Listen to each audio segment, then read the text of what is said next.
Snow Ghost of the Tundra by Richard L. Elsliger. Way up in the frozen tundra of Russia, there lives a winter spirit, a glacial ghost left over from the Ice Age that locals refer to as the Snow Ghost. It is a well-known fact that when winter descends upon the vast lands of Russia, this Ice Age ghost can strike fast and strike hard, her cruel hand relentless and unforgiving. The icy winter hand of this glacial ghost moves fast, certainly contrary to its glacial namesake.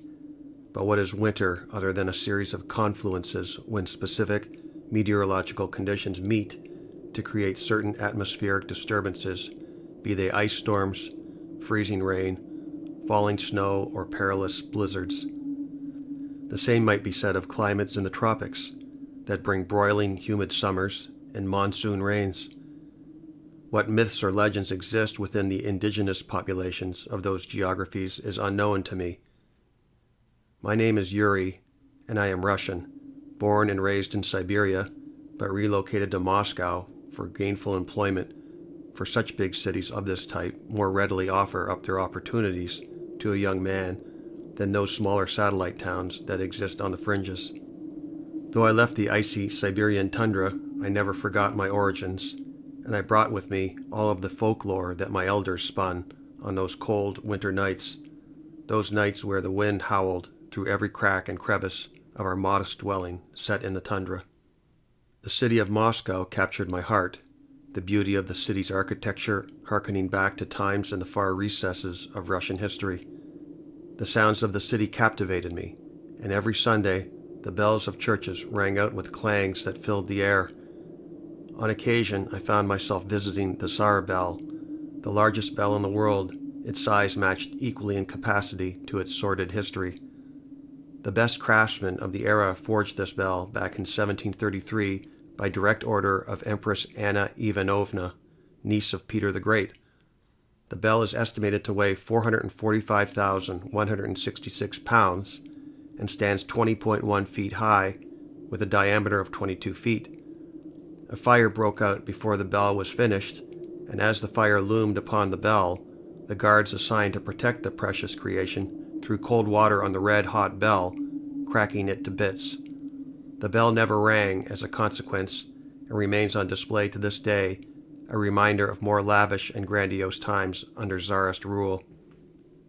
There is a seldom told story behind the making of the bell.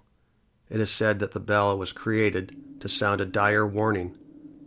The myth of the snow ghost did not confine its frightful propensities merely to those from the Siberian tundra, but the legend passed down to the many ancient tribes of our people, spreading throughout the empire with diminishing impact the further south one traveled and the larger the city. Skeptics abound, but there are those who knew even back when the bell was forged that the snow ghost would sweep her cold, deathly hand over all that came under her purview. The Empress knew of the snow ghost, and knew that when the snow ghost came to a city, the icy hand of death was guaranteed to summon all those caught in the open. It was the Empress's belief in the snow ghost that motivated the commission for the Tsar bell's creation, an early warning system to alert her people of this spectral threat. The Empress used a seer to predict the movements of this tundral spirit, knowing that when the cold winds of Siberia howled, it would not be long before the snow ghost wielded her deathly frostbitten grip to kill anyone caught outside in the cold when she arrived.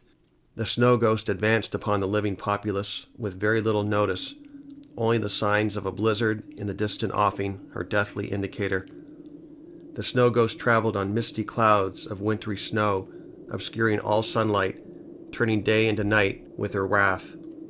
Anyone caught out of doors was doomed to hypothermia and a frosty death instantaneously, so it is said. When that ice-cold hand touched you, it stopped your heart, and you were dead. It is claimed that the snow ghost visited our fair Russia during the German offensive against our motherland in 1941, punishing the invaders with certain death at her hand. Our enemy froze where they stood, no prisoners taken by the snow ghost. There exists no proof of her intervention save for the legends.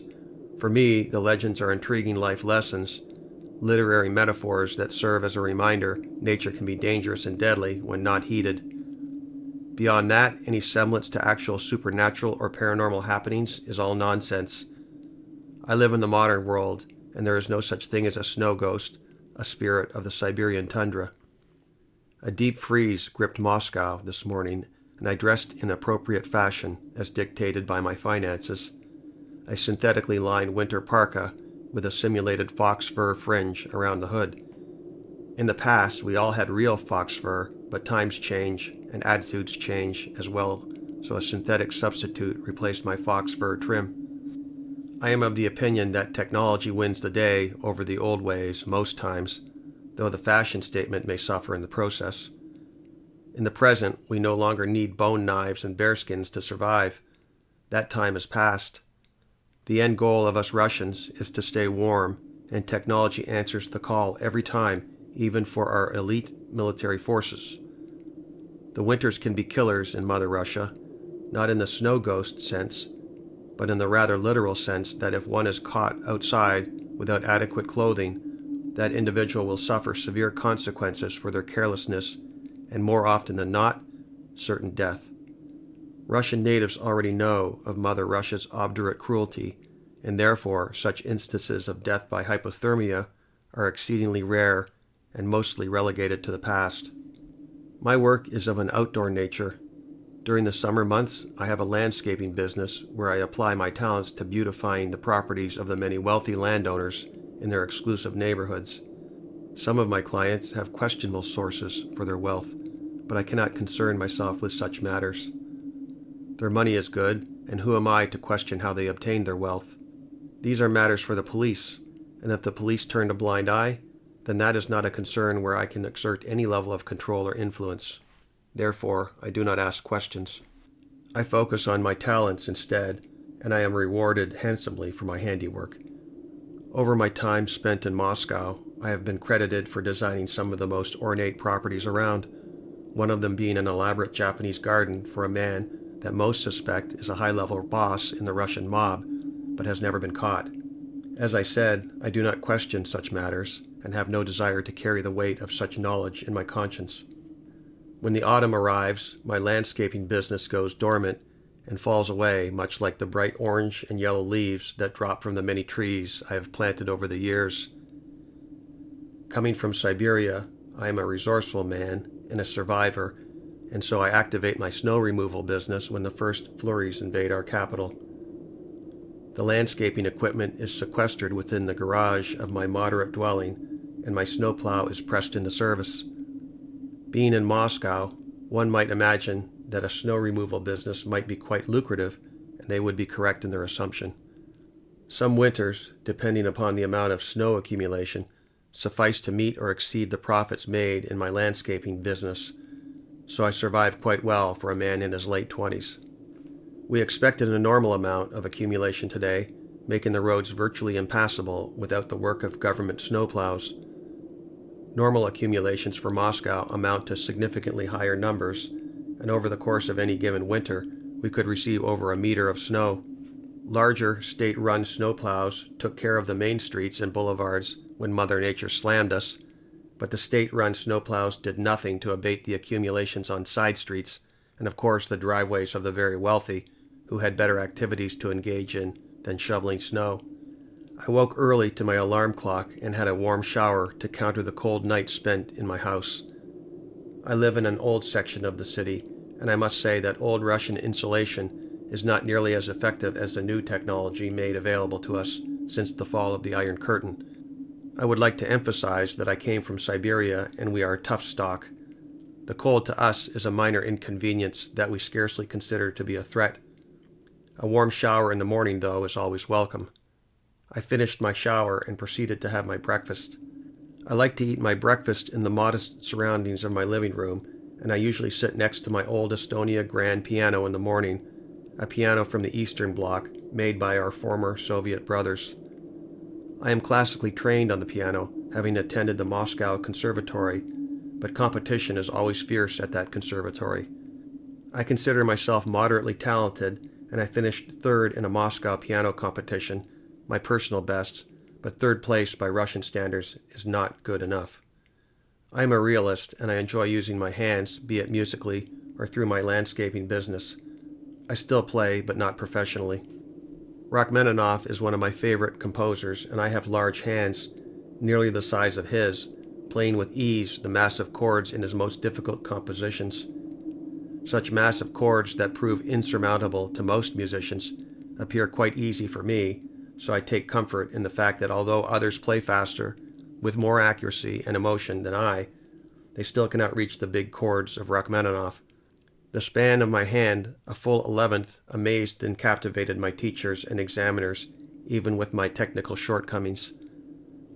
I want to finish my training at the conservatory one day when I have enough time.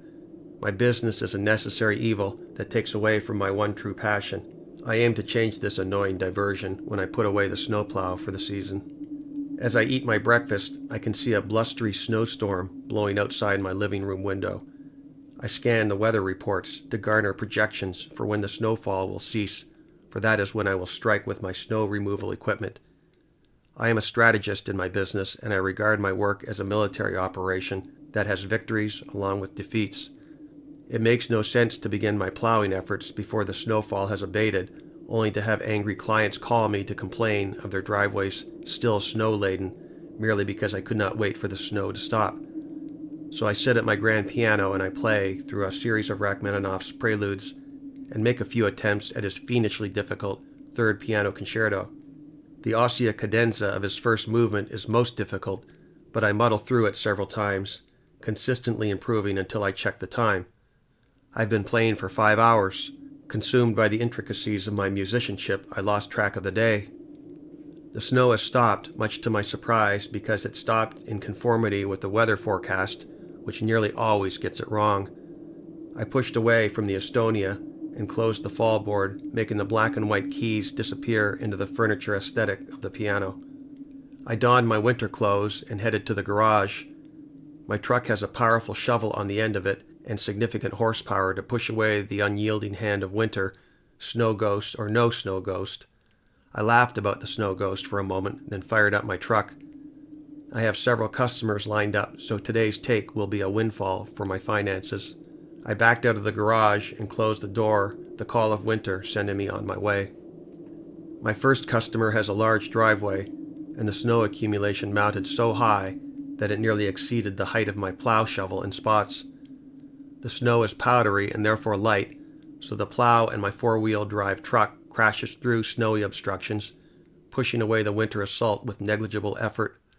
My next stop is a mobster's house, or should I say purported mobster, and he has a massive circular driveway with a 5-car garage.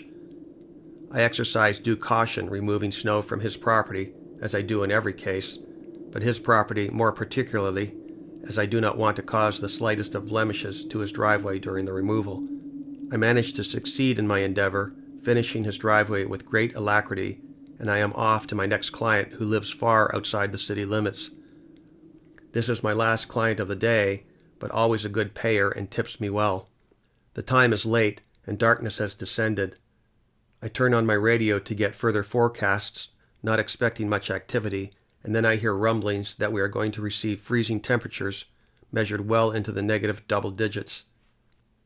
My cell phone rings and I check the number. The call is from my uncle, way up in Norilsk, a Siberian town known for the largest deposits of nickel, copper, and palladium in the whole world. Why would he be calling? I answer the phone. Hello? Yuri, I have grave tidings to give you. Where are you now? I'm in my truck, plowing snow, I answer. Why?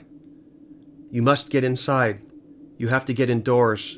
I consulted the shaman, and the shaman has given us a warning that the snow ghost has awakened, and she will strike many parts of Russia, with Moscow directly in her path. Seriously, uncle, you need to abandon the old ways. Our ancestors had their time, and their ways are long extinct. Nobody believes in that nonsense anymore, and especially not a snow ghost. Please stop with this foolishness.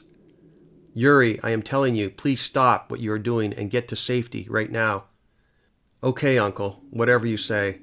I still have to finish plowing. I will talk to you when I get home. Please call me when you get home, Yuri, so that I know you are safe. No problem, uncle. With that, I hang up and continue my drive to the outer periphery of Moscow. I do notice the winds have picked up and there are massive snowdrifts sailing across the highway during the drive. My truck handles the drifts undaunted and I forge on. The further I drive, the more severe the weather turns, with high winds and drifting snow. I fear I might not make my next appointment. I hit the throttle to speed up my pace, reaching a much higher and quite possibly riskier speed. And then I see what I do not want to see. Ahead, not more than 100 meters beyond my windshield, all at once, I detect the worst whiteout conditions of a blizzard I have ever witnessed, and due to my higher speed, I am enveloped in the blizzard with no time to react. The snow pelts my windshield, and I can see nothing ahead or to my sides. I am driving blind. Before I can lift off the throttle, my truck starts to slide, and I can sense that a countersteer will not be enough for me to recover. I go into a spin, and I turn full circle, making several revolutions, until I slide off the highway, landing into a ditch. My engine spontaneously quits on me, and all I hear is the violent lashing of snow on my truck, beating on the metal panels like hammers, and snow blasting my windows on all sides. I attempt to restart my truck. I need to get to my next appointment, and at least attempt to remove as much snow for the client as possible, though I suspect I will not be able to maintain pace with the volume of snow coming down from the clouds this time. I turn the key and the engine fires. I engage the transmission and hit the throttle to extricate myself from this temporary setback. The wheels spin in place, failing to gain any traction to get me out of this ditch. I cannot just sit here idly. I leave the cabin of my truck and hurry to the back, removing a pair of traction mats. I throw them down to the rear wheels. I hear a haunting howl in the atmosphere, and I turn to detect its point of origin. I can see nothing. A moment later, I hear it again, sounding like a woman's shriek that comes from everywhere around me. It must be the wind.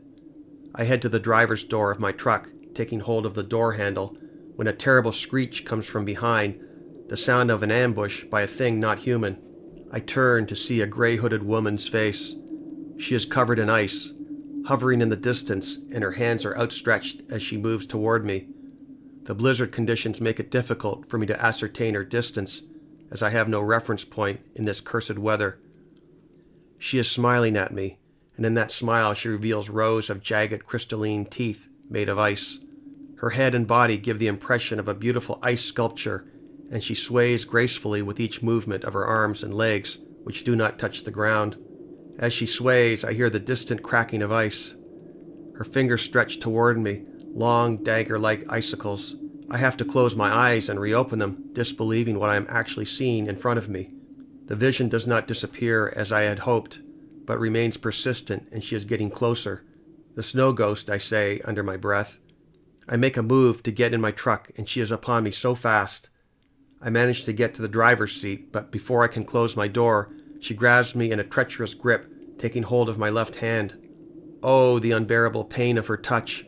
I can feel her freezing effects traveling up my arm in an instant.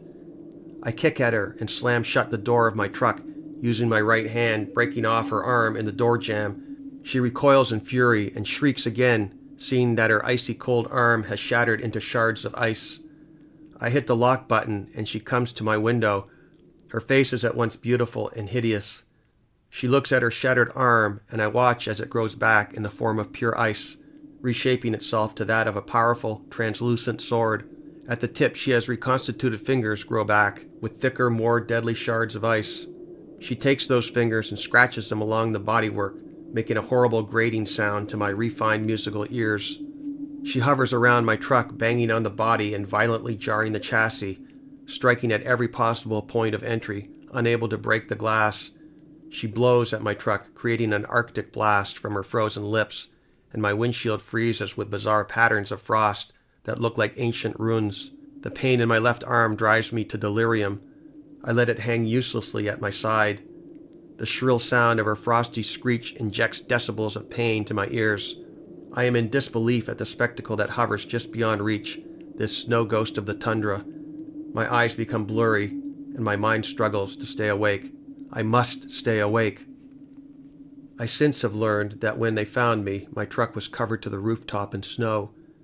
Had it not been for the black paint of my truck peeking intermittently through the tomb set upon me by the snow ghost, my body might not have been found until late spring.